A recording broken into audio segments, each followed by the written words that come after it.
Welcome back to another worksheet series video. Today we're going to be covering a combination circuit found in worksheet number 3, question number 1. Let's go do it.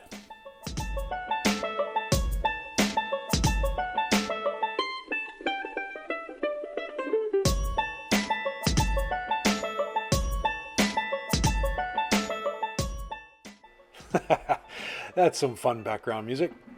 Okay, so combination circuits worksheet number 3, question number 1.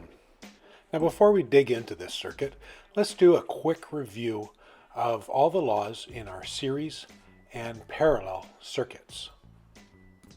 So in our series circuit, our first law that we're going to do is Kirchhoff's voltage law, which states that the total voltage in a series circuit is equal to the sum of all of the individual voltage drops in that circuit.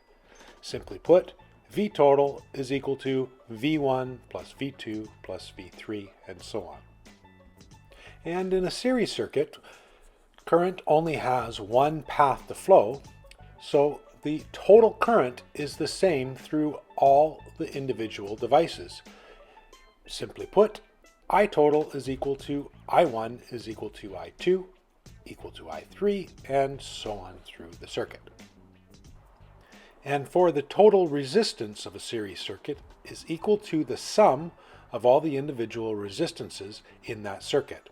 So R total is equal to R1 plus R2 plus R3 and so on.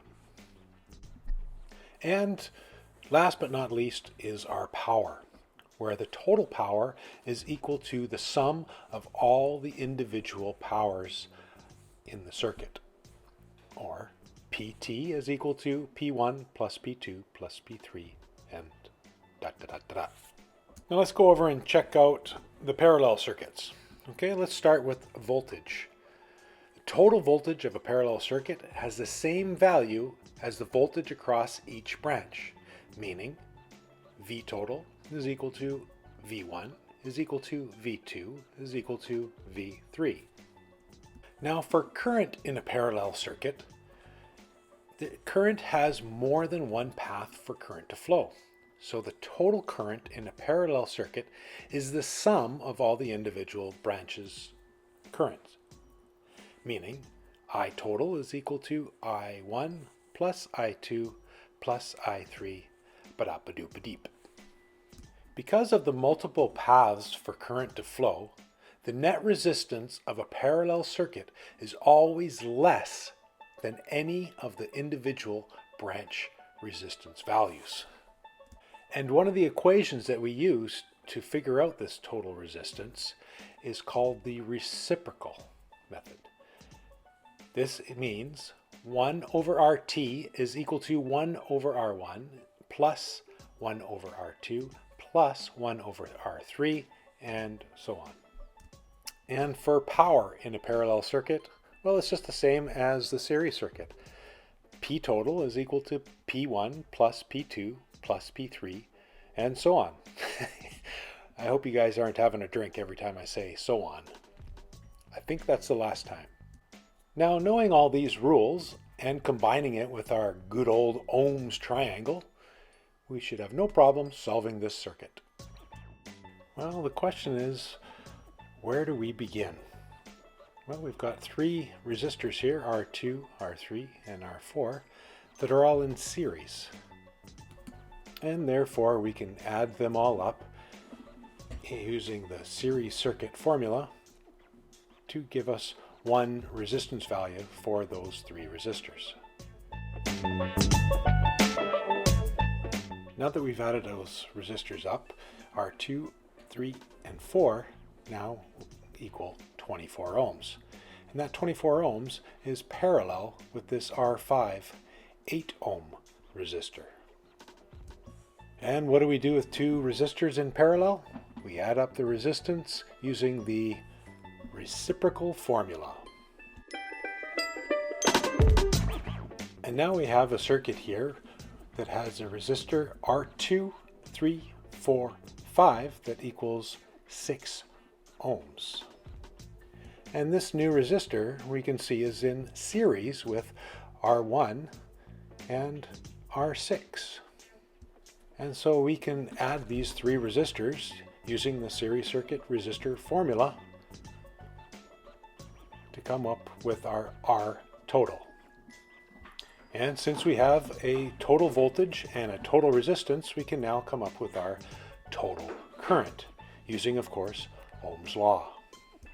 And now that we have our total current, let's change our circuit back to the one we had before with the three resistors. And here we can see that the total current is going to go through all three resistors. And now we can use good old Ohm's law to take the total current and times it by the individual resistances to find individual voltage drops. Right, let's do it.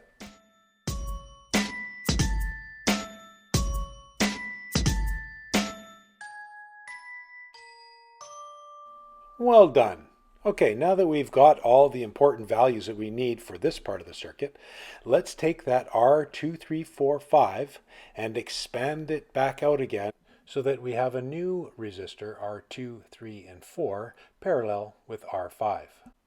And now we can see that the total current that was going through the series circuit now splits and goes through R5 and the R234.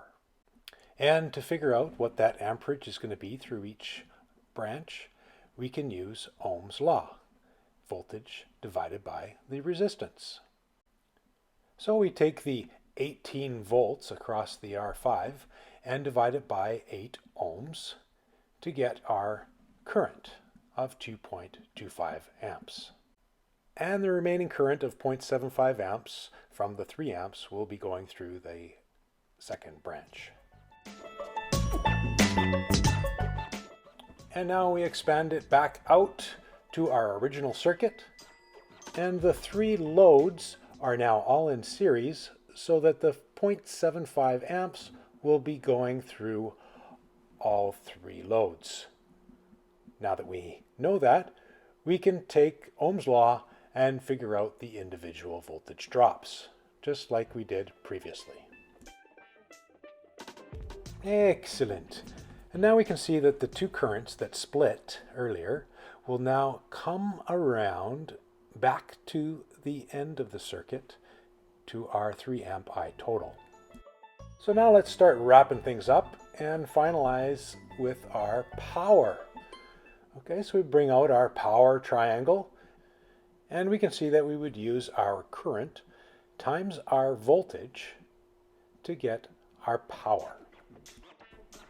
So for our total power, we take our total voltage and multiply it by our total current to give us a total power of 324 watts.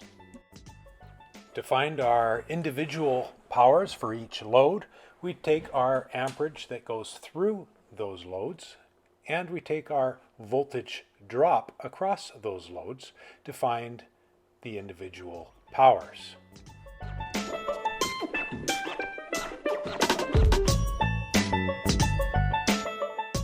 And there you have it. Well done. I look forward to seeing you on the next worksheet series video.